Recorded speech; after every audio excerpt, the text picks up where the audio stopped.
I want you to understand something before I tell you the rest of this. I was not a victim. I know that's a strange way to start a story like this, but I need you to hold on to that sentence because everything that follows will tempt you to see me as one. It'll tempt you to feel sorry for me, to root for me the way you root for the underdog in a movie, the kid with nothing who builds it all back from scratch.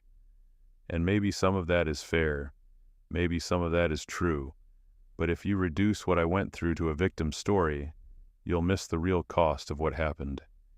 You'll miss the part that matters most, because this isn't about someone who hurt me and got what he deserved. This is about who I became in the process of making sure he did. I grew up in a mid-sized city in Ohio, in a neighborhood that wasn't quite poor but wasn't comfortable either. We were the kind of family that didn't talk about money the way some families don't talk about illness. Just quietly, carefully, always working around it. My father worked for a city utilities company, 43 hours a week, sometimes more when they needed overtime, and my mother did bookkeeping part-time from home while raising me and my younger sister. We had enough. We always had just enough, and I think growing up in that particular condition, in the space between struggle and stability, gave me something that I couldn't have named then, but that I understand now.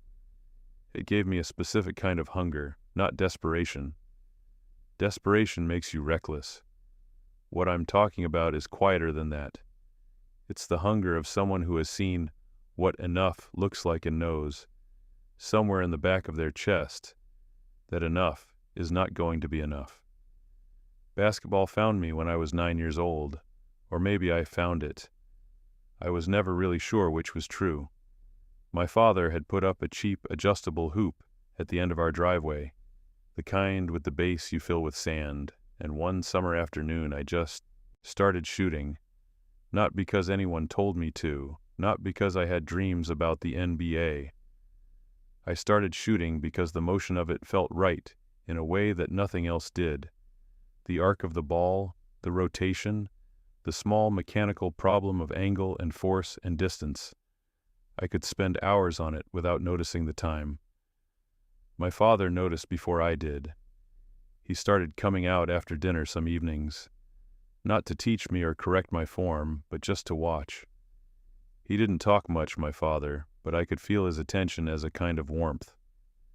After a few weeks, he bought me a better ball, used, from a sporting goods store's clearance rack, but real leather. And he said only, "If you're going to do it right." I took that seriously in the way that only kids who idolize their fathers can. By the time I was 12, I was playing in the local rec leagues, and by 14, I was the best player on every team I joined. Not the flashiest, I was never flashy. My game was built on fundamentals that I had drilled so deeply, they didn't feel like technique anymore. They felt like instinct. My jump shot was clean. My footwork on defense was methodical. I could read plays 2 or 3 steps before they developed, because I paid attention in a way that most kids my age didn't. I watched, I listened, I thought. My coaches liked me because I was coachable. My teammates liked me because I made them better. I didn't hog the ball, I didn't showboat, I didn't complain. I was the kind of player that serious coaches, the ones who have been doing it long enough to stop caring about individual talent and start caring about team function, recognize immediately as something valuable. I wasn't just a player, I was a foundation, and I want you to understand that I knew this about myself. I'm not describing a kid who was humble to the point of being blind to his own ability. I knew I was good. I knew there was something in my game that was special, but I also knew, with the clarity that comes from growing up in a house that tracked every dollar, that being good wasn't the same as being chosen. That talent existed inside systems, and systems had gatekeepers, and gatekeepers had preferences that had nothing to do with who you actually were on the court. I knew all of that before I ever set foot in Hargrove High School. I just didn't know how much it would cost me to learn it firsthand. Hargrove High School was the kind of place that had decided a long time ago what kind of institution it was going to be. Not academically. Academically, it was perfectly average, the kind of school where motivated students did well and unmotivated students drifted, and the teachers split fairly evenly between those who cared and those who had long since stopped. No, the identity of Hargrove was built on something else entirely. It was built on its athletic program, and specifically, it was built on its basketball team. The Hargrove Lions had won 3 consecutive regional championships in the 5 years before I arrived. They had sent 2 players to Division I programs in recent memory, and one of those players had spent 2 seasons on an NBA roster, even if his career never quite took off the way everyone had hoped. This history lived in the school in a physical way. Banners in the gym, a glass trophy case just inside the main entrance, framed photographs of teams going back to the 1970s.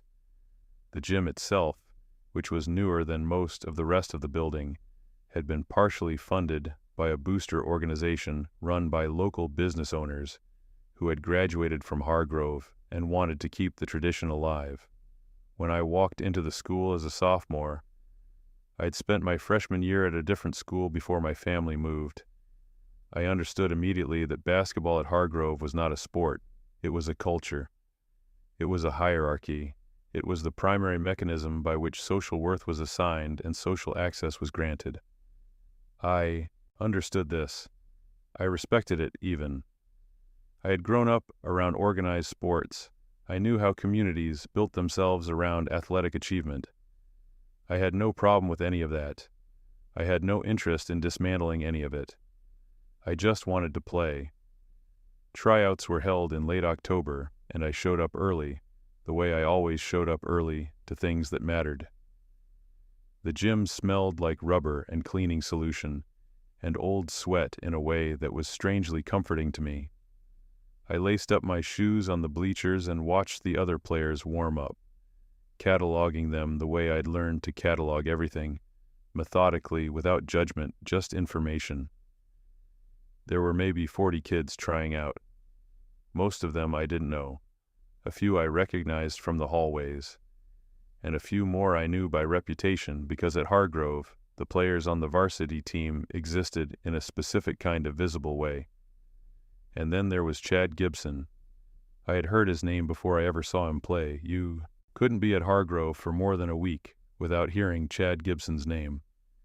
He was a junior, a returning starter, and the team's captain, a title that had been awarded to him by the coaching staff after the previous season and that he wore with the kind of easy, unconscious authority that belongs to people who have never had any reason to question their own position in a room. He was talented. I want to be very clear about that, because the story I'm telling you is not about someone who was mediocre and had inflated his reputation through social manipulation. Chad Gibson was genuinely talented. He was 6'2", fast, with a natural scoring ability that made defenses react to him in ways they didn't react to most high school players. He had presence on the court, that intangible quality that separates players who are skilled from players who are dangerous. When he had the ball, rooms paid attention. But talent and character are different things, and Chad Gibson had been surrounded from an early age by people who treated those two things as if they were the same. I noticed him watching me during the early part of tryouts. Not with hostility, not yet, but with the particular intensity of someone who is assessing a potential threat. I was used to that look. Every good player gets it when they walk into a new environment. It's a standard calculation. Who's better? Who's worse? Where do I rank in this room? I had made that calculation myself dozens of times. The difference was that I made it quietly, internally, and then filed it away. Chad made it in a way that his face couldn't quite contain. Coach Wallace, a compact, serious man in his mid-40s, who had been coaching at Hargrove for 12 years, ran a brisk physical tryout, defensive slides, shooting drills, 3-on-2 transitions, a controlled scrimmage at the end. I played the way I always played, without ego, without performance, just basketball. I set screens that freed my teammates. I hit the open shots when they came to me. I made the right pass, even when the flashier play was available. By the end of the session, I knew I had made the team. I could feel it in the way Coach Wallace watched me, with a specific kind of attention that wasn't about admiring individual plays, but about figuring out how a piece fit into a structure. Chad knew it too. After the scrimmage, as players were gathering their gear and leaving, Chad passed me near the bleachers. He didn't stop. He didn't say anything directly to me, but he said something to his friend, a senior named Colby Adams, who played shooting guard and laughed at everything Chad said, in a voice that was just loud enough for me to hear. Transfer kids always come in thinking they're ready. It was nothing. It was exactly the kind of thing that gets said in gyms all over America every day. It meant nothing and cost nothing. But I heard it. I cataloged it. I filed it. I made the varsity team. Coach Wallace posted the roster on the gym door 3 days after tryouts ended, and my name was on it. And I felt the specific quiet satisfaction of a thing confirmed that you already knew was true. What I did not anticipate was how quickly and how systematically Chad Gibson would begin to work against me. It didn't start with anything dramatic. That's the thing about this kind of behavior. It never does. It starts small. It starts with the mundane architecture of everyday interaction, with choices so minor that each one, considered individually, seems like nothing. But they accumulate, they stack, and after enough of them, they form a structure that is as solid and as load-bearing as any wall. The first thing I noticed was the passing. In basketball, especially at the high school level, the distribution of the ball is a social document as much as it is a tactical decision. Who gets passed to, how often, in what situations. These choices reveal the internal hierarchy of the team with a precision that no locker room conversation ever could. In the first weeks of the season, as we settled into our roles and our chemistry, I began to notice that the ball did not come to me from Chad Gibson the way it came to everyone else. It wasn't that he never passed to me. He did occasionally, when I was the only reasonable option, but the instinctive flow of the game passes, the ones that good players make without thinking, because the geometry is clear and the teammate is open, those didn't come. When I set up in the corner with my defender 2 steps behind me and the lane collapsing on Chad, he found a way to make a different choice. Not always a better choice, just a different one. I watched this for 3 weeks before I let myself name it for what it was. I wanted to be sure.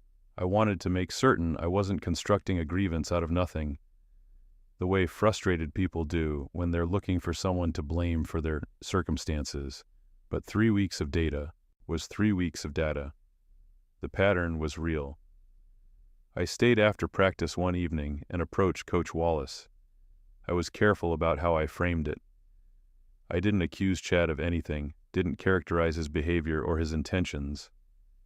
I described what I was observing in neutral tactical language, that I was finding myself open in specific situations and not receiving the ball, and I wanted to know if there was something about my positioning or my timing that I needed to adjust.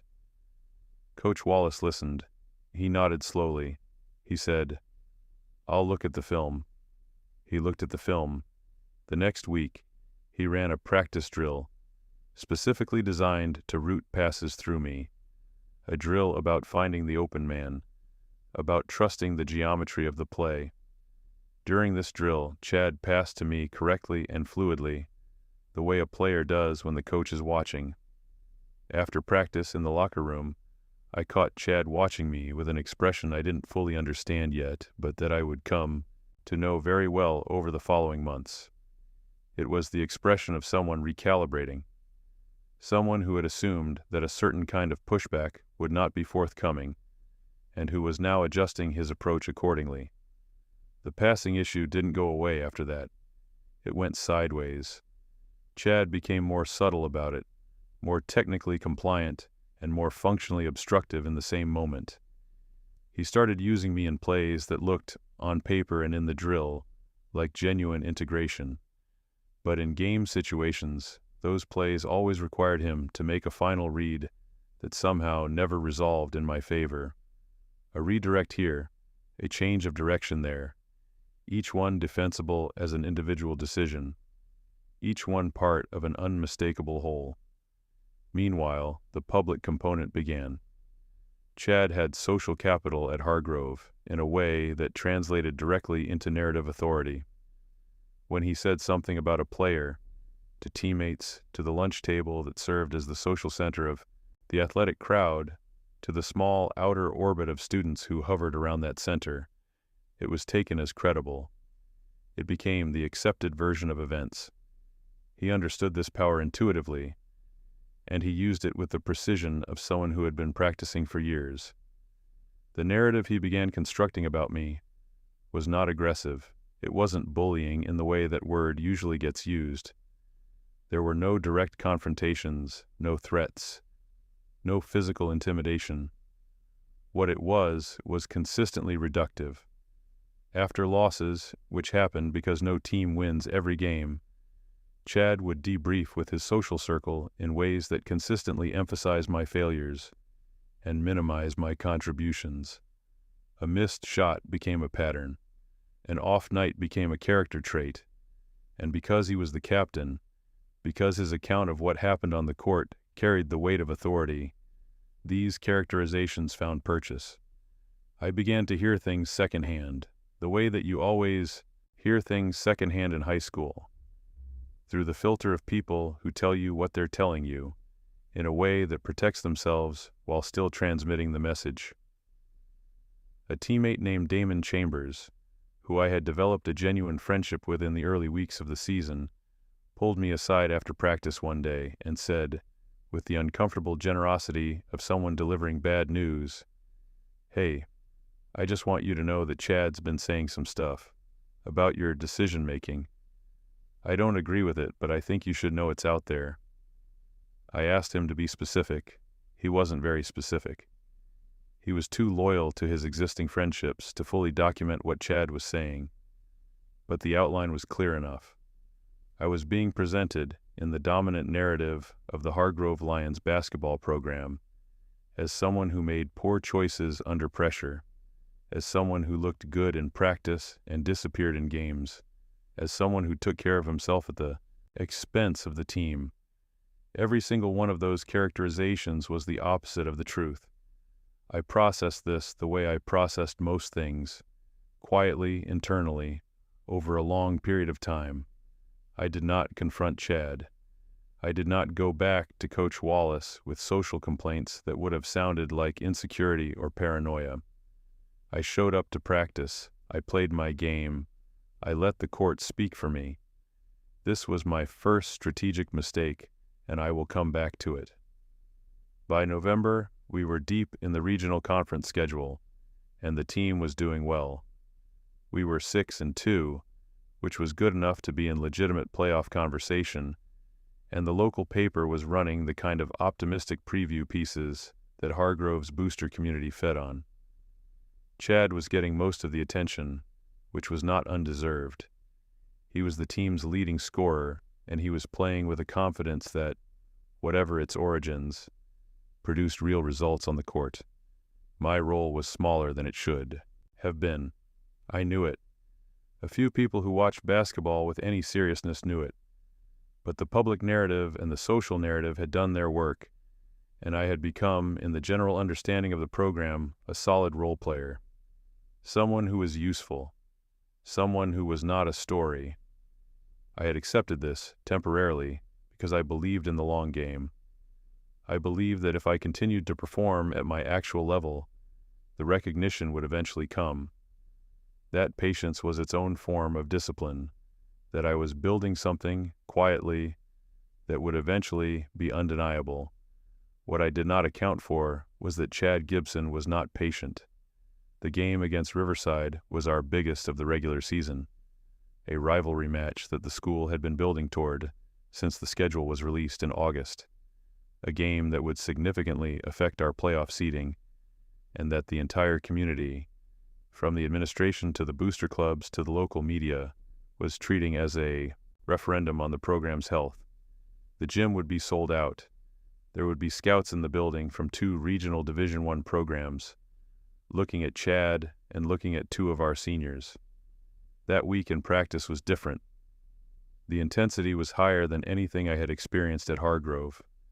Structured, purposeful, calibrated intensity that Coach Wallace managed with a skill I genuinely admired. He ran us through the Riverside defensive sets over and over until they were reflex. He adjusted our offensive positioning based on film breakdowns he had done personally. He was, that week, the best version of himself as a coach. But something else was happening that week too. Something beneath the surface of the official preparation. Something in the social ecosystem of the locker room that I could feel but couldn't quite locate until it was too late. Chad was anxious. Not visibly. He performed confidence the way he always did, all bravado and easy authority. But underneath it, there was something brittle. The scout's presence was pressure on him in a way that wasn't pressure on the rest of us, because the rest of us weren't being evaluated by Division I programs on a public stage. I understood this intellectually, and I felt some sympathy for it, which maybe accounts for my failure to anticipate what happened next. 2 days before the Riverside game, after evening practice, I was getting changed in the locker room when Chad came in with Colby Adams and 2 other teammates. I was the only one there. The rest of the team had either left already or was still in the gym. What happened next took about 10 minutes.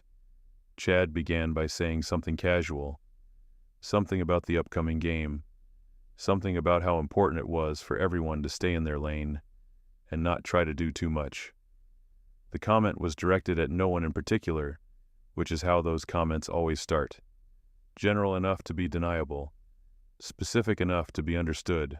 I should have left. I should have finished getting dressed and walked out of that room. I had enough experience with Chad Gibson by then to know that nothing good was going to come from this moment, and that the smartest play was not to engage. But I was tired. Not physically, emotionally. Months of quiet, methodical undermining had accumulated in my chest in a way I hadn't fully allowed myself to acknowledge until that moment. And when Chad's next comment made clear that the conversation was specifically about me, about how I'd been making calls on the court that weren't mine to make, about how certain players needed to understand their role and stay in it, something in me refused the exit. I told him I disagreed. I said it calmly, but I said it directly.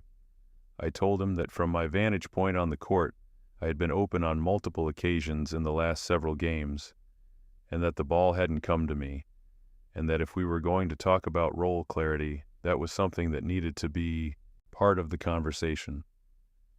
Chad's reaction was immediate and physical in a way that didn't involve actual contact. He moved. He got close. He used the locker room geometry, the narrow space between the benches, the fact that it was 4 of them and 1 of me, in a way that was completely deliberate. And then he said, with a flatness that was somehow more frightening than anger would have been, "You're going to come into my house and tell me how I pass the ball?" His house. That's what he called it. His house. The confrontation escalated in the way that locker room confrontations at that age always escalate. Voices getting louder, bodies getting closer, the specific combustible chemistry of male pride and competitive fear, producing heat before it produces anything rational. I said things I shouldn't have said. Chad said things that were designed to humiliate rather than communicate. Colby Adams said nothing, just watched with the attentive expression of someone storing information for future use. Nothing violent happened, but something broke, and what broke was visible enough that when Coach Wallace heard about it the next morning, because of course he heard about it, because Colby Adams had apparently processed his stored information overnight and transmitted it with his own editorial additions. The version he received bore enough resemblance to the real events to be credible, but had been shaped in ways that placed the instigation on me. I was called into the coach's office that morning. I told my version of events. Coach Wallace listened to me with the focused attention that I had come to respect in him, and when I finished, he was quiet for a long moment. Then he said, "I believe you, but I can't bench my captain 2 days before the biggest game of the season based on a conflict that's already in the past. I can start you tonight against Riverside, but I need you to understand that any disruption to team chemistry from here forward affects your standing." He was telling me, with the diplomatic indirection of someone who had been managing adolescent social dynamics for 12 years, that there was nothing he could do, that the system was what it was, that the captain's authority, even when misused, was load-bearing in a way that one player's legitimate grievance couldn't dismantle. I understood. I told him I understood. I went to class and I went to practice, and I prepared for the Riverside game with the same focus I brought to everything. And then, an hour before tip-off, Coach Wallace called me over and told me I wouldn't be starting. The reason he gave me, the official reason, the one that went into whatever internal record he kept, was that he'd been watching me in warm-ups and felt I wasn't mentally in the right place for a game of this magnitude, that I seemed distracted, that starting me in this condition was a risk to the team. I don't know exactly what happened between his office that morning and the gym that evening.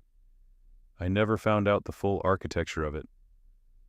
What I know is that Chad Gibson was the team captain, that the boosters and the scouts and the community's investment in this game were all centered on Chad Gibson's performance, and that removing any variable that might complicate or distract from that performance was, in the calculus of a coach who had spent 12 years building this program, the rational choice. Rational, perhaps, but the consequence of it lived in me for a long time. We lost the Riverside game by 6 points. The 2 Division I scouts left early, and I sat on the bench in my warm-up jacket and watched the team play without me, and I made myself watch calmly, professionally, with the composed attention of someone who was already somewhere else. The scholarship had been mine to lose. I knew this not because anyone had told me directly. High school coaches are careful about that kind of thing, but because I had done my research. I knew which scouts had been to our games and which programs they represented. I knew that the assistant coach from Millfield University had watched me in 2 separate games and had spoken with Coach Wallace after each one, and that Coach Wallace had reported those conversations to me with the cautious enthusiasm of someone who sees a path opening for a student they genuinely want to help. Millfield wasn't a household name. It wasn't a program that showed up in the national conversation or had the kind of recruiting apparatus that pulled 5-star prospects. But it was a real program, a DI program, with a real coach and a real system and players who went on to professional careers at various levels. For a kid from my family, in my circumstances, a scholarship to Millfield University would have been transformative in every practical sense. The conversation about it, the formal one, the one between the school and my family, never happened. After the Riverside game, after the loss, the narrative that Chad had been building for months solidified into something definitive. The story of that season, as it was told in the hallways of Hargrove and in the boosters' discussions and in the retrospective conversations that people have after a disappointing result, was that the team had been undermined by chemistry issues, that a role player had created conflict at a critical moment, that the disruption before the Riverside game had cost the team its best opportunity. I was the role player. I was the disruption. The Millfield conversations stopped. Coach Wallace told me in the spring that the interest had cooled down. His words, careful and diplomatic, protecting someone even as he delivered the information that protected no one. I asked him if there was anything he could tell me about what had changed. He said there wasn't. I sat with that for a long time. Months, really. The summer after my sophomore year was a difficult season internally, though you would not have known it from the outside.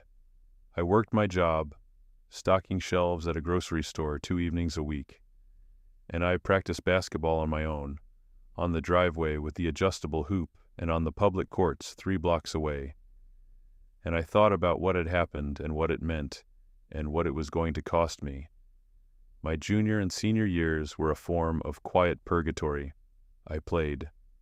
Chad graduated at the end of my junior year, which removed the most immediate form of the problem, but the structure he had built, the narrative, the positioning, the way the program now understood my role within it, didn't dissolve with his departure. These things have a half-life much longer than the person who created them. I averaged decent numbers my senior year, made second team all-conference in a season that deserved better, and watched as the scholarship conversations that materialized for other players in the program did not materialize for me. Coach Wallace wrote me a letter of recommendation. It was a good letter, sincere and specific. It mentioned my basketball ability and my character. It did not change the math. I graduated from Hargrove High School in June with no scholarship, no program commitment, and a clear-eyed understanding of exactly how much the previous 2 years had cost me. My father drove me home from graduation. We didn't talk much. He was not a man who filled silences out of discomfort. We sat in the car and I looked at the diploma in my hands, and he put the car in park in our driveway and he said, "What's the plan?" I told him I was going to figure it out. He said, "Okay." And we went inside. Caldwell State University was not on anyone's radar. It was a small public university 90 miles from my hometown, a school with about 6,000 undergraduates, a regional athletic conference, a campus that felt like a scaled-down version of a real university, and a basketball program that had been, for most of its recent history, a mid-table member of its conference, good enough to be competitive, not good enough to be notable. I enrolled there because they offered me a partial academic scholarship and a walk-on opportunity for the basketball team. Not a guaranteed roster spot, a walk-on opportunity, which meant I would have to earn a place through tryouts, the same as I had done at Hargrove. With no promises and no safety net, I took it. My parents were supportive in the way that parents who have raised children to be self-reliant are supportive, which is to say, they trusted my judgment and didn't project their own anxiety onto my decision. My mother had concerns about the financial piece. My father reminded her that I had always found my way. My sister, who was 12, asked if I was going to be famous. I told her I didn't know. I arrived at Caldwell State in late August with 2 bags, a basketball, and the specific mental state that I would later understand was either a profound disadvantage or the most important tool I had ever possessed, depending on how I used it. I was angry, not loudly angry, not destructively angry. The anger I carried into Caldwell State was quiet and compressed, the kind that burns slowly and at a high temperature, that converts itself into fuel rather than dissipating as heat.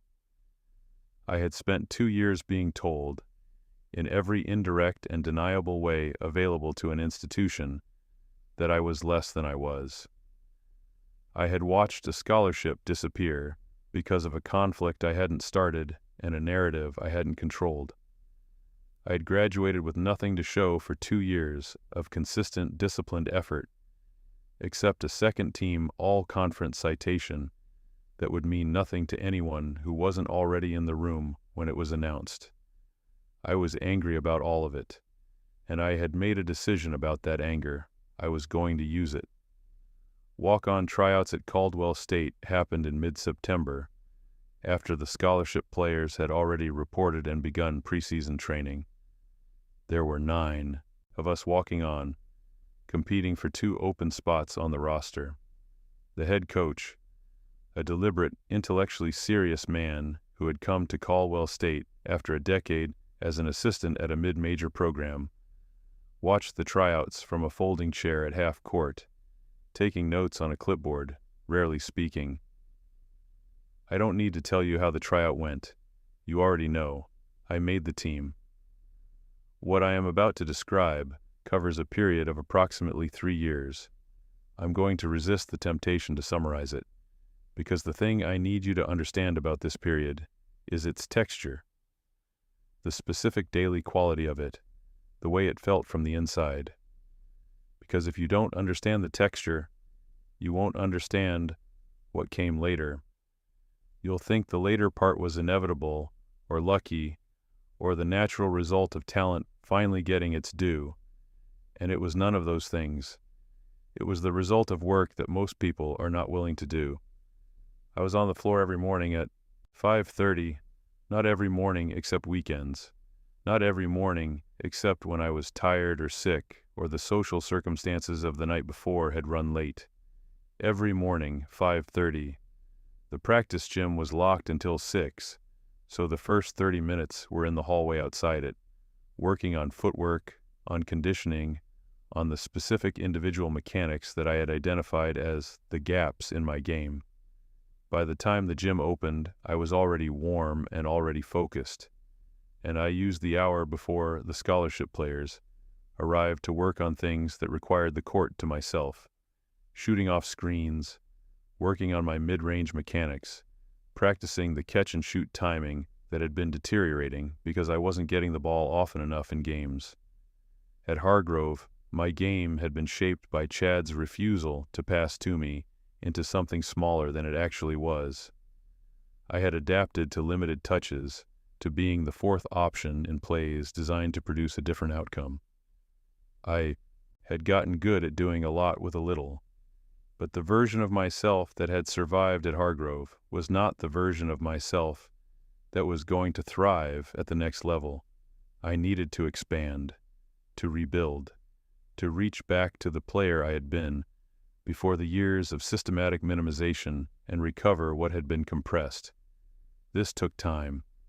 It took much more time than I had imagined, because it turned out that 2 years of being told, by circumstances, by teammates, by the general social architecture of a team that didn't see you as a priority, that you are not a central player, does something to you at a level below conscious thought. It gets into your habits. It gets into your instincts. It makes you hesitate where you should be decisive, pause where you should be flowing. I discovered this deficit not through self-reflection, but through film study. Coach Wyatt Powell, the Caldwell State head coach, ran a film program that was more sophisticated than anything I had experienced at the high school level. Every practice was filmed. Every game was filmed. The assistant coaches broke down individual player clips and provided weekly feedback sessions. And in my feedback sessions in those first months, the same note appeared over and over in different forms. You're not trusting your reads. You're second-guessing what your body already knows. You're playing half a step behind yourself. Coach Powell, in our individual meetings, was careful not to characterize this as a talent deficit. He was careful and perceptive enough to name it for what it was, a confidence problem generated by environmental conditioning. He used different words than those because he was a basketball coach, not a psychologist, but the diagnosis was accurate. He told me at the end of my first month on the team, "There's a player in you that I saw during walk-on tryouts for about 6 minutes, before you remembered to be careful. I need you to figure out how to get back to those 6 minutes." I thought about those 6 minutes for a long time. The recovery was not linear. Some weeks I was close to it, close to that version of myself that played without the memory of being diminished. And some weeks the conditioning reasserted itself, and I played half a step behind and watched from the inside as the gap between who I was and who I could be remained stubbornly present. I would have a good game, and then a mediocre practice, and I would chase the good game in the next practice by trying too hard and overthinking and producing something that was worse than either. My biggest mistake in this period was impatience. Midway through my freshman season at Caldwell, I pushed for a starting spot before I was ready. Not tactically. I didn't lobby Coach Powell or create friction in the locker room. I pushed internally in the way that produces visible tightness and emotional volatility in practice. And that tightness manifested in 2 consecutive poor performances against conference opponents that pushed me back in the rotation. I ended my freshman season as a solid rotation player on a team that finished the conference schedule at .500. Useful, present, not yet essential. I sat with the disappointment of that, honestly. I did not externalize it. I did not blame the coaching staff or the system or the lingering effects of what had happened at Hargrove. I looked at what I had done, and I named the mistake, and I committed to a different approach. The different approach was simpler in concept than the previous one. I stopped thinking about where I was in the rotation and started thinking about what I was learning. I stopped measuring my progress against where I wanted to be and started measuring it against where I had been 6 months ago. I stopped trying to recover 2 years of lost development in a single season and started treating each practice session as the unit of improvement. Compounding works in basketball the way it works in finance. The gains are invisible for a long time, and then suddenly they're not.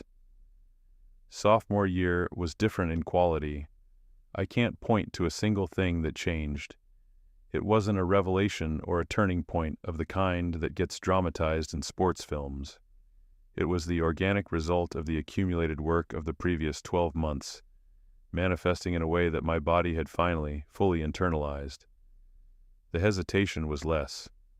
The second-guessing was quieter. The instincts that had been there all along, compressed by the Hargrove years, began to surface with the natural ease of something that had always been true. Coach Powell noticed. He shifted my role, not dramatically, but meaningfully. I became part of the starting conversation, a player who was genuinely competing for a starting spot rather than simply filling minutes. By mid-season, I was starting. By the end of the season, I was one of the team's 2 most consistent contributors. My numbers that year were not spectacular by any standard, but they were real, and they were the product of genuine growth rather than circumstance, and I knew the difference.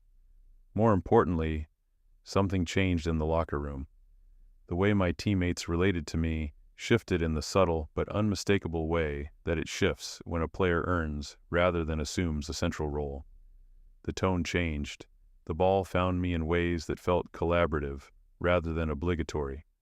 There was trust in the passes, and the existence of that trust changed something in the way I played, freed something in me that had been locked behind the memory of Chad Gibson's withheld passes, behind every deliberate choice not to see me when I was open and available and ready. I began, for the first time in my basketball life since I was 12 years old, shooting alone in the driveway, to enjoy the game again. That enjoyment was not softness. It was not a diminishment of the competitive drive, or the disciplined work, or the anger that still lived in me, still burning at its steady, controlled temperature. The enjoyment and the drive coexisted, fed each other, produced something that was more complete and more dangerous than either one alone. I played with purpose and with pleasure simultaneously, and the combination of those 2 things, the fact of wanting to win and also loving the process of trying to, is, I now believe, the actual hallmark of a player who is ready for the next level. Junior year at Caldwell was the year that scouts started showing up. Not many at first. An assistant here, a regional scout there, people who showed up to 2 or 3 games and took notes and left without introducing themselves. But Coach Powell told me they were there. He told me in the careful, professionally managed way of a coach who wants to preserve his player's focus while also preparing him for a possibility that is beginning to look like something more concrete than hope. I received my first genuine professional interest communication in the spring of my junior year. It came through Coach Powell, filtered through the appropriate professional channels, and it was not an offer. It was an expression of interest, an invitation to continue developing and to remain visible. But it was real. It was from a real organization, a real front office, a real scout who had done enough due diligence to decide that what he had seen in a small conference gym in a mid-sized Ohio city was worth continuing to monitor. I kept working. Senior year, I was the best player in our conference. I say this not with false modesty stripped away, but as a statement of statistical and observational fact, confirmed by the conference's end-of-year recognition, by the scout evaluations that began arriving through Coach Powell with increased frequency, and by the simple empirical evidence of what happened on the court when I played at full capacity, free of hesitation, executing the game I had rebuilt from the ground up over 4 years of work that I will never fully be able to describe to anyone who hasn't done the equivalent in their own domain. I was named Conference Player of the Year. I was invited to a professional combine. I prepared for it the way I prepared for everything, with total seriousness, with detailed research, with the specific focused intensity that had been my default mode since the driveway in Ohio with my father's clearance rack leather ball. The combine went well. Not well in the sense of highlights and individual standout moments, though there were those, well in the sense of the most important kind of well, which is that the people who were evaluating me came away with an understanding of who I was as a player that was accurate, that the player they saw at the combine was the player I actually was, and that player was worth investing in. I was drafted in the second round. The transition from college basketball to professional basketball is not a step. It is a different world. Everything is faster. Not just the game, everything. The speed of information processing required on the court, the speed of adjustment, the speed of consequence for errors in judgment or lapses in concentration. The athleticism is different in kind, not just degree. You walk into the first professional practice of your career and look around the room and understand viscerally that every single person in this room is the best player who ever came through whatever program they came through, and that being the best player at your level means nothing at this level, and that you are starting over. I had been starting over before. I knew how to do it. My first 2 years in the league were learning years. I will not pretend otherwise, and I will not skip over them the way sports narratives tend to skip over the developmental years in favor of the highlight years. I struggled in ways I had not struggled since my first year at Caldwell. The game at this level punished precisely the residual imprecision I had worked to eliminate. The tiny hesitations, the marginal lapses in footwork, the shot mechanics that were correct at the college level and needed to be refined again for the professional game. I sat in my apartment in the city where my team was based and watched film for hours. Not team film, personal film. I watched my own games with the same detached analytical attention I had first developed at Caldwell under Coach Powell's film program, and I built a detailed personal account of everything I needed to fix. I fixed it the same way I had always fixed things, by going to work on it, slowly, methodically, until the fix was so deep it had become reflex. By my third year, I was a starter. By my fourth year, I was one of the team's primary weapons, a player the coaching staff built offensive schemes around, a player other teams' defensive coordinators needed to have specific plans for.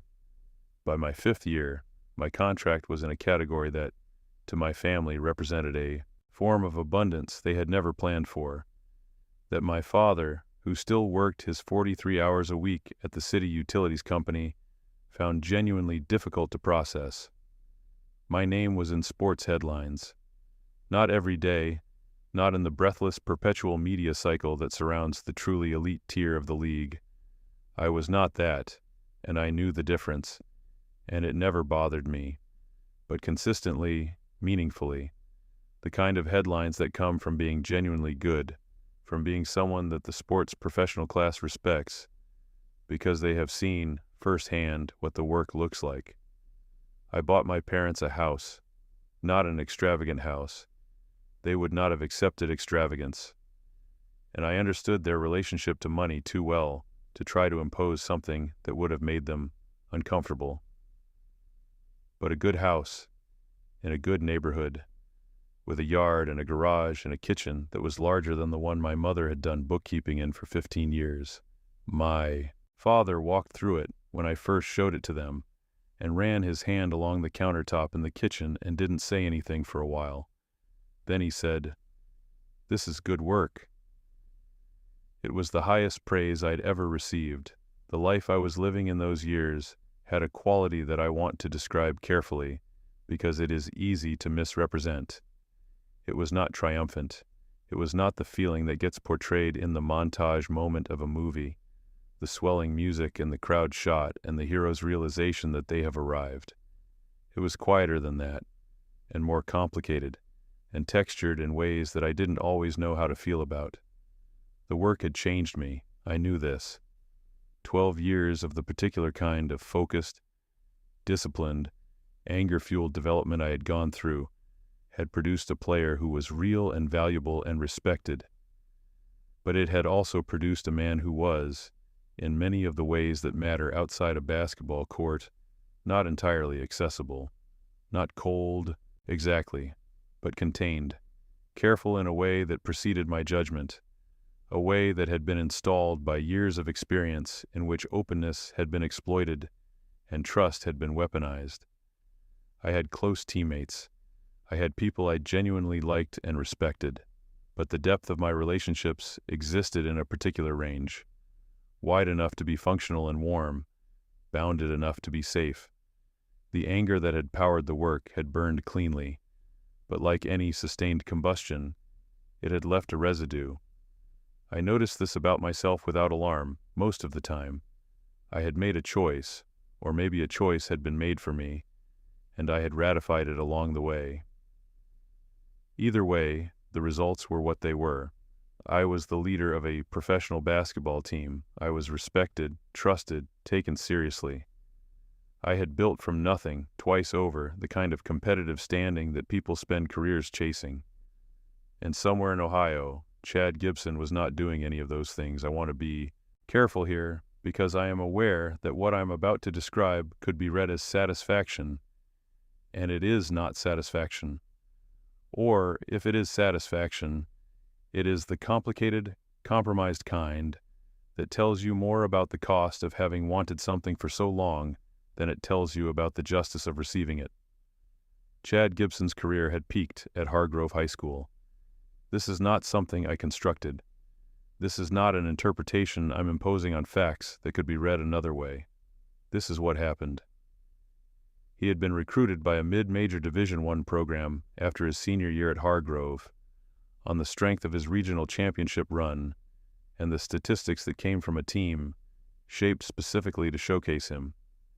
He enrolled, played 2 seasons, and was never able to replicate at the college level what he had produced in a high school environment designed to maximize his performance. His sophomore year was adequate. His junior year was worse. He transferred to a Division II program. A decision that was presented publicly as a desire for more playing time, which is how those decisions are always presented, and which anyone who has followed athletic careers at any level understands is rarely the primary reason. He played 2 seasons at the Division II level and graduated without professional interest of any real substance. There were rumors in the circles that followed regional basketball with obsessive attention that he had had a tryout with a minor league organization at some point in his mid-20s. I don't know if that's true. I didn't research it because I was not, during those years, thinking about Chad Gibson with any regularity. I was too busy building my own thing to spend mental energy tracking the arc of someone else's decline. I learned about his situation from Damon Chambers, my old teammate from Hargrove, who I stayed in occasional contact with. The kind of contact you maintain with people from your past who were genuinely kind to you once and whose kindness you don't want to simply archive. Damon was working in sales in Columbus and playing recreational basketball on weekends. He told me once over the phone that Chad was living in a city not far from where we'd all grown up, doing some coaching at a youth sports organization, and that he had heard through the particular grapevine that connects former athletes from the same regional community, that Chad had reached out to a couple of people asking about professional basketball connections. "He's trying to find a way back in," Damon said. He said it without particular pleasure or judgment. "Just information," I said. "I know." I had heard from my own agent that Chad Gibson had made inquiries through a series of intermediary channels. My agent, a sharp, no-nonsense man named Joel Carson, who had represented me since my second year in the league, and who knew my history well enough to have anticipated this moment, had delivered the message with a specific kind of neutrality that I recognized as professional care. He was not going to tell me how to feel about this. He was going to give me the information and let me decide. Chad wanted a tryout. He had heard, through whatever channels, that my team had a roster spot that might open up at the end of the season. He had reached out to my agent's office with a message that described his credentials, which were modest, and his desire to compete, which was apparently genuine, and had included, at the end, a reference to old times, and an acknowledgement that he had made some mistakes he regretted. My agent asked me, "What do you want me to tell him?" I thought about it for exactly as long as I needed to think about it. "Tell him we'll look at him," I said. The conversation that followed was not the one Chad had expected. I know this because my agent reported it back to me, and because the version of the conversation that reached me was marked with a specific kind of surprise that you can only generate in someone who was expecting a different outcome. He had expected, I think, either a yes or a no. He had expected either welcome or rejection, either, "Of course, old friend, come on in," or "I'm not interested in talking to you, don't contact me again." What he received was something more careful than either of those, something that didn't resolve into the category he was waiting for, and that left him, I imagine, slightly off balance in a way he couldn't fully locate. I agreed to give him a trial practice. Through my agent, I communicated the following: that I was willing to let him participate in a training session with the team, that I would evaluate what I saw with the same standard I applied to any player we were looking at, and that he should come prepared to show what he had. Nothing more than that. No warmth, no coldness, just process. He accepted. The period between that agreement and the actual practice was interesting to me in a psychological way. I observed myself during it. The way I had learned to observe myself, with the detached analytical attention that had been one of the more useful things I had developed over the years. I was aware that I was constructing something, and I was aware that the construction was deliberate, and I was aware that the deliberateness of it was a form of power that I had not always had. At Hargrove, I had been reactive. Things had happened to me, and I had responded, and my responses had been shaped by the emotions of the moment. The exhaustion, the frustration, the compressed anger that I hadn't always been able to direct cleanly. The locker room confrontation had happened because I had reached a limit I didn't know I was approaching, and the reaching of that limit had produced exactly the outcome Chad had needed to complete his narrative about me. I was not reactive anymore. I had not been reactive for years. The practice was set for a Thursday morning, the kind of optional open training session that teams run a few weeks before the end of the season when the schedule allows for it. Several other players would be there, veterans resting before the postseason push, younger players working on individual development, the scattered, informal energy of a training session that isn't directed at any immediate competition. I told my team about the guest, not with explanation or context. None of my current teammates knew anything about the history between me and Chad Gibson. They didn't need to know. I told them only that we had a guest player coming in, that he was a local guy with a regional basketball background, and that I wanted them to play their game and not adjust for the visitor. They said they would. I trusted them to. He arrived early. I'll give him that. I was already in the gym when he came in, getting my own work done in the way I always started training sessions. Alone, focused, running through the private warm-up routine that I had built and refined over years until it was its own complete practice in miniature. I heard the door, saw him in my peripheral vision, and did not stop what I was doing. He had aged. Of course he had aged. It had been years, and time doesn't choose its targets by achievement. But there was something beyond the ordinary passage of time in how he looked, something in the quality of his face and his body language that spoke to years of a specific kind of struggle.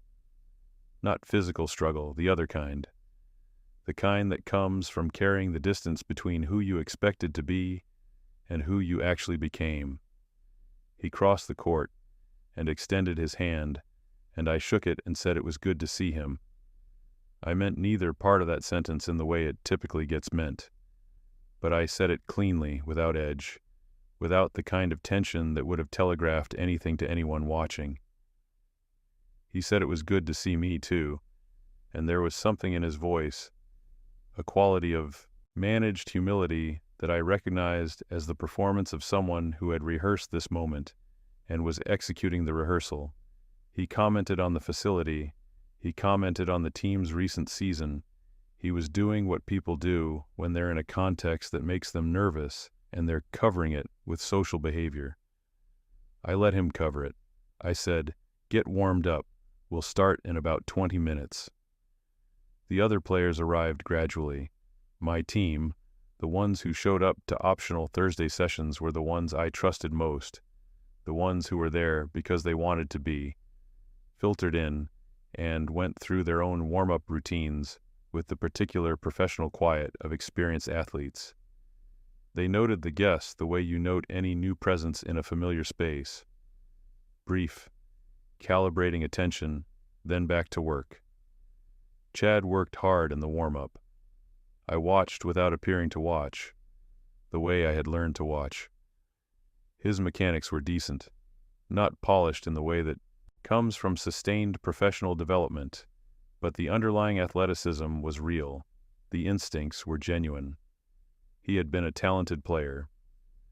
Whatever hadn't worked about his career since high school, it hadn't been the absence of talent. We ran drills. The session was organized loosely. Some shooting, some transition work, a half-court offensive sequence against a defense. The pace was the professional pace, which is different from any other pace on a basketball court. Not necessarily faster in the way that raw speed is measured, but more exacting, more demanding of precision, more unforgiving of approximation. Chad struggled. I watched it happen in the way that you watch something inevitable unfold when you've known the shape of it for a long time. Not with satisfaction.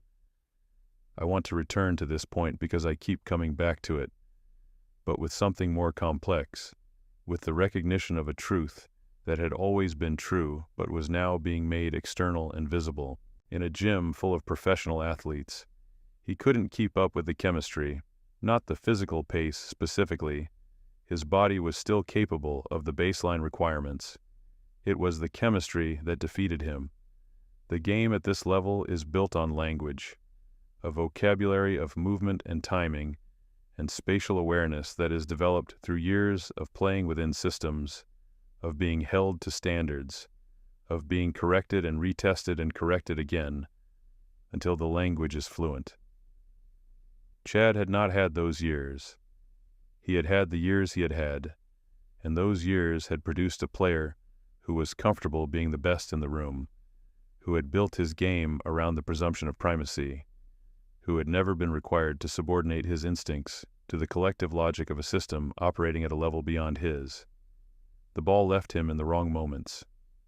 His reads were good but slow, a fraction of a second slow, which is everything at this level. He worked hard. I want to say that clearly because it's true, and because the story is diminished if I pretend it wasn't. He worked hard during that practice. Whatever else I might say about Chad Gibson, he showed up that Thursday morning and gave what he had. It just wasn't enough. By the midpoint of the session, I could feel the emotional geography of the gym changing. My teammates, without any explicit instruction from me, without any orchestration on my part, were playing their game the way I had asked them to play it, which is to say the actual game at the actual pace with the actual standards. And in the presence of those standards, what Chad was able to produce was visible as something that fell short, not dramatically, not humiliatingly, in the physical or overt sense, just honestly. The gap between who he was and what this environment required was real, and the gym made it real in the way that gyms always do. We ran the last sequence, a half-court set that we had been working on for the last few weeks of the season, and Chad found himself in a position he had been in all morning. A moment past the read, a step behind the movement, arriving where the play had been rather than where it was going. The pass didn't come to him because it couldn't come to him, not because anyone was withholding it out of malice, but because he wasn't in the right place at the right moment, in the right state of preparation. He knew. I could see it in how he held himself as we walked off the court. The shoulders, the jaw, the particular way the body absorbs a truth it has been hoping not to receive. He had come here with something specific, not just a desire to make a team, but a need, I think, to be seen as someone who had made it, who was in the room where it happened, who had arrived at the level that had been promised to him by a high school career that had been built on scaffolding rather than foundation. We gathered at center court. I called the session. My teammates stood in the loose, comfortable way that experienced professionals stand at the end of a practice, present, attentive, already beginning to transition internally toward whatever was next. Chad stood slightly apart from the group, the way guests always do, in the social margin of a space that belongs to other people. I looked at him, not with coldness, not with performance or theater, just directly. I said, I want to thank everyone who came in today. I addressed the group. I thanked the assistant coaches. I acknowledged the work my players had put in. Then I said, with the same tone, with the same even delivery, and I want to thank our guests for participating. It takes something to come into a room like this. I mean that. Brief pause. Today was useful, I said. It was a masterclass in how not to play, when ego comes before the team. The court was very quiet. I said it the way I say most things that matter, without volume, without visible emotion, with the clarity of someone who has thought about it completely and arrived at the correct sentence. Not to an audience, not for effect. The words were exact, and they landed exactly where they were aimed. Chad stood still, the kind of still that happens when something hits you so completely that your body doesn't know what to do with the impact.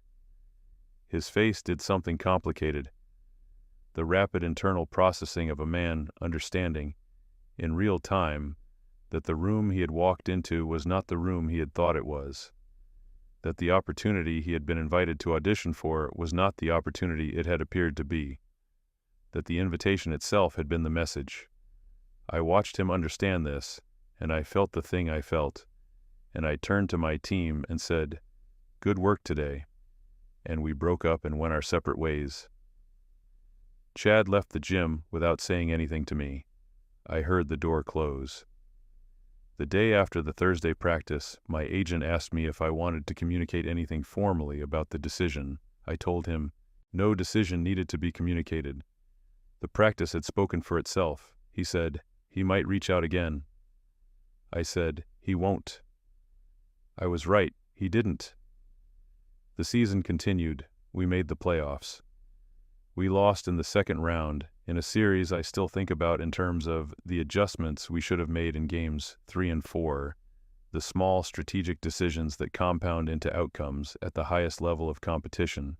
But we played well, and I played well, and the organization communicated its intentions about my contract going forward with the kind of clarity that means the stability is real. Damon Chambers texted me a few weeks after the practice. He said he'd heard that Chad had been at my practice. He asked how it went. I thought about what to say for a while, and then I said, it was what it was. Damon said, yeah, I figured. My mother asked me sometime that summer if I had ever thought about what might have happened if the Millfield scholarship had come through, if I had gone to Millfield instead of Caldwell, if the path had been straight rather than bent. I thought about it. Different, I said finally. Better? I didn't answer immediately because the honest answer was complicated. The honest answer was that I didn't know. That the path through Caldwell, through the 4 years of rebuilding and the daily 5:30 practices and the film sessions and the slow, patient accumulation of a game built on nothing but my own stubbornness. I didn't know if that path had produced a better player, in the technical sense, than the more direct path would have. Maybe.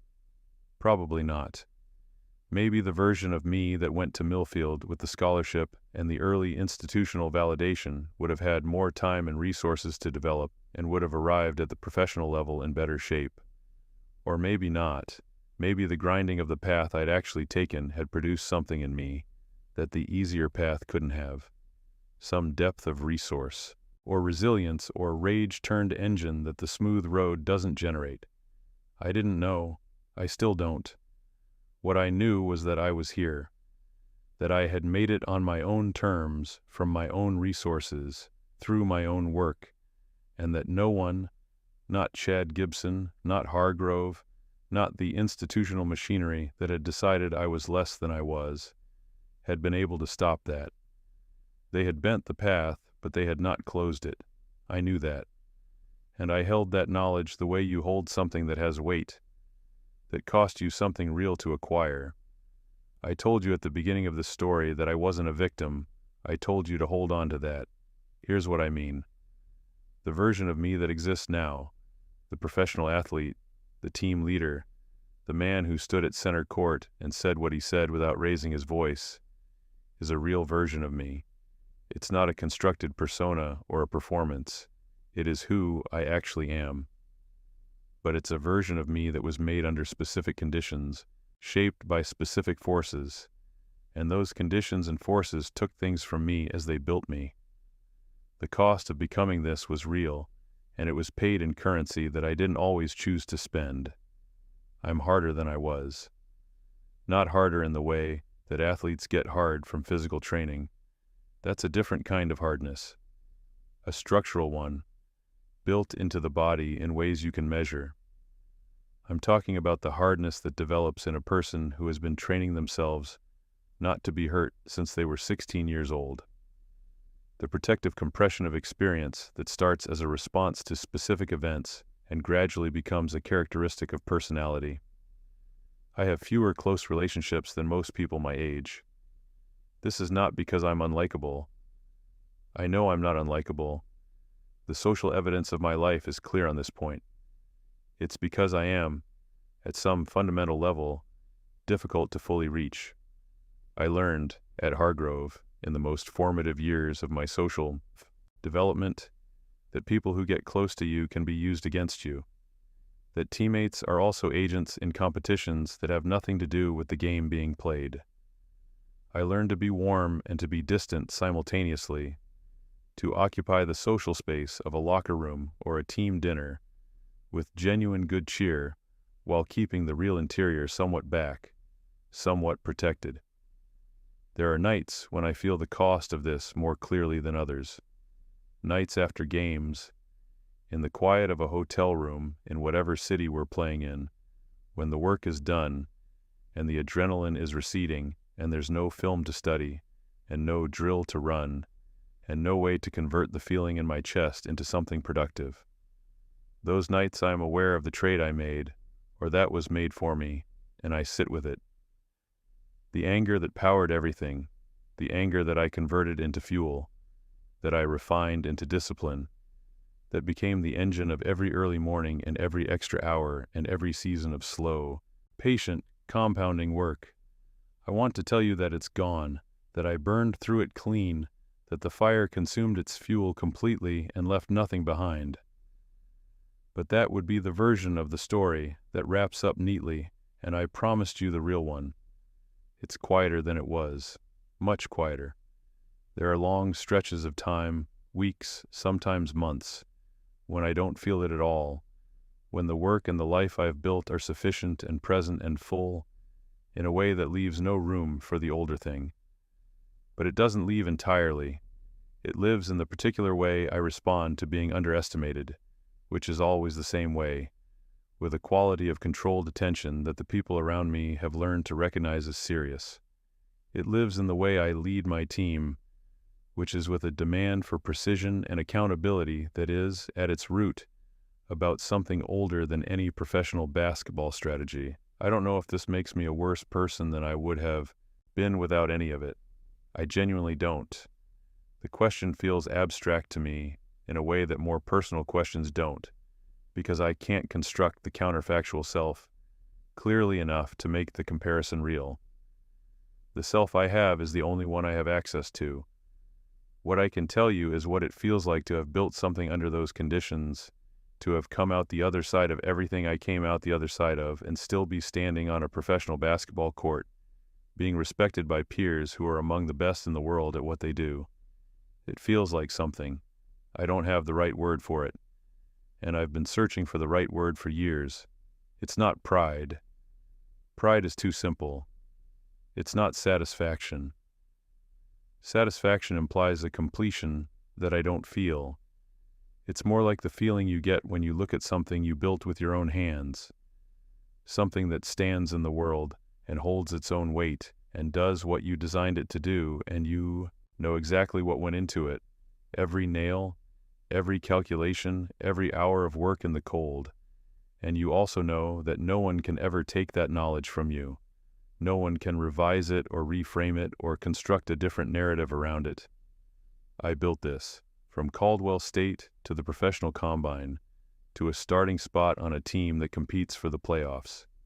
I built it out of the rubble of what Hargrove cost me, out of the anger of that locker room confrontation and that bench game and the scholarship that disappeared into the fog of someone else's social agenda.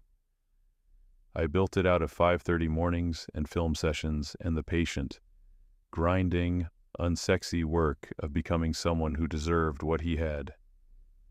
And Chad Gibson stood in my gym on a Thursday morning and felt the weight of everything he had thrown away. And he left without a contract, and he left without a word, and he walked out into the parking lot carrying the full irreversible knowledge of who he had chosen to be and what that choice had eventually required him to hand back. I don't know what he's doing now. I don't think about it much, but I think about that practice. I think about it not with the heat of old anger, but with the specific cold clarity of a thing that is finished, fully, permanently, without remainder. There is no more chapter to that story. It ended on the center court of my gym, and it ended exactly the way it needed to end. And the ending was not loud, and it was not violent, and no one outside that room would have called it revenge, but it was. What I want to tell you, if you've stayed with me this long, and I hope you have, because I built this slowly for a reason, because the thing I want you to take away from it only works if you felt the whole weight of the journey, is this.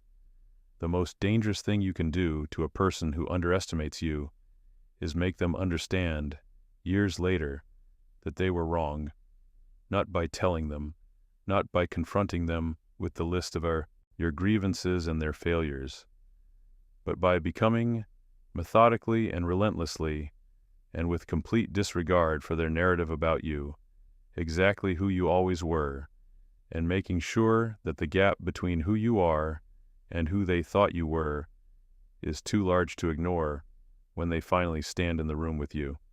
That takes time. It takes more time than feels fair. It takes work that no one sees and no one validates while you're doing it. Work that sometimes feels like it's happening in a vacuum, like you're building something in the dark with no guarantee that the structure is even sound. But the structure is sound if the work is real. The structure holds. I know because I stood on it. The hardest part, the part I couldn't have told you at the beginning without ruining what I'm trying to say now, is that winning this way doesn't heal the original wound. The thing that happened at Hargrove will always have happened. The scholarship will always have been lost. The years of systematic undermining will always have taken place, and they will always have cost me something. And the fact that I went on to build something better out of the aftermath doesn't retroactively remove the cost. I am not the same person I would have been without that cost. I don't know if that person would have been better or worse, or simply different. What I know is that the person I actually am stood at center court in his own gym and said what needed to be said, and felt the clean, cold sensation of something being completed, and then went back to work. I'm still going back to work. Every morning, 5:30. Some things don't change. Stories like this happen more often than we think. Subscribe if you want to hear the ones that usually stay unspoken. And if this story made you pause, a like helps the channel grow.